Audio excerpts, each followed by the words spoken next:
Hello there, my name's Jon Garland. I'm Professor of Criminology at the University of Surrey, and I've been researching hate crime now for well over 2 decades. And I've focused mainly, I suppose, in the areas of victimisation.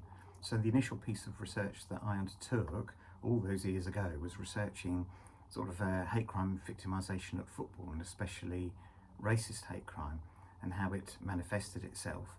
And sadly, that's an issue that still seems to be very sort of present and relevant today.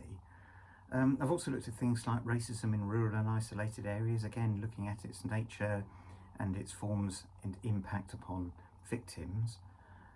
I've looked at broader hate crime victimisation as well, and undertook with others based at Leicester the Leicester Hate Crime Project, which is the biggest study of hate crime victimisation ever undertaken.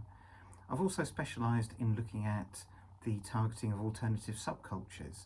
I think that's a very important issue as well. Again, trying to understand what are the forms of it, how widespread is it, what's the impact upon victims, and what can we do about it, thinking especially about whether it should be considered as the sixth strand of official hate crime legislation. I've also looked at some perpetration as well in the broad area of hate crime. And the far right, I looked at the English Defence League. This was in and around the time that they formed and for a few years afterwards, and that was a fascinating study as well of those types of groups and the sort of people that get involved with them and why.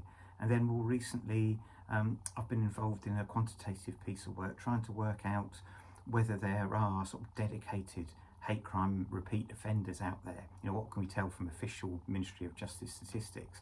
And it looks as though we can actually identify groups of offenders that do seem to be serial and dedicated hate crime perpetrators, which of course is a very worrying thing.